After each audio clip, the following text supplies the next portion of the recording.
కార్యకర్తలకి digital book చూపిస్తాం, వైకాపా కార్యకర్తలకి శ్రీరామ రక్ష, మీకు అన్యాయం జరిగితే ఇందులో పెట్టండి, బాధ్యులు ఎక్కడున్న అధికారంలోకి రాగానే శిక్షిస్తాం, వైకాపా కార్యకర్తలు శ్రీరామ రక్ష డిజిటల్ బుక్ తీసుకొచ్చాం. ఇప్పుడు రెడ్ బుక్ అంటున్న వాళ్ళందరికీ రాబోయే రోజులు డిజిటల్ బుక్ ఎట్లా ఉంటుందో అర్థమయ్యేలా చేస్తామని మాజీ ముఖ్యమంత్రి జగన్ ప్రకటించారు. క్యాంప్ కార్యాలయంలో బుధవారం నిర్వహించిన వైకాపా విస్తృత స్థాయి సమావేశంలో ఆయన మాట్లాడారు. డిజిటల్ బుక్ వెబ్సైట్ని ఆవిష్కరించారు. వైకాపా కార్యకర్తలకు ఎవరికి అన్యాయం జరిగిన బుక్లో నమోదు చేసుకోవాలి, దీనిలో నమోదైన కేసులపై అధికారంలోకి వచ్చే ప్రత్యేక బృందాలు వేస్తామన్నటువంటి వార్తని హైలైట్ చేశారు.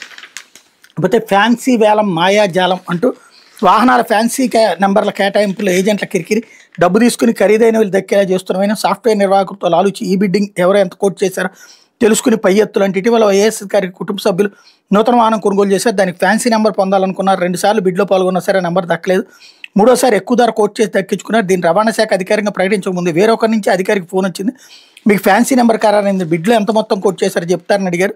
దీంతో ఆయన వాక్కయ్యారు. గోప్యంగా ఉండాల్సిన ఆన్లైన్ బిడ్డింగ్లోని వివరాలు, ఫోన్ నెంబర్ వేరొకరికి ఎలా తెలిసి ఆయన ఆశ్చర్యపోయారు. విషయాన్ని రవాణా శాఖ ఉన్నతాధికారుల దృష్టికి తీసుకెళ్లారు. ఇది రవాణా శాఖలో ఫ్యాన్సీ నెంబర్ల కోసం నిత్యం నిర్వహించే ఆన్లైన్ బిడ్డింగ్లో తెర వెనక సాగుతున్న మంత్రాంగానికి ఉదాహరణ అన్నటువంటి వార్తని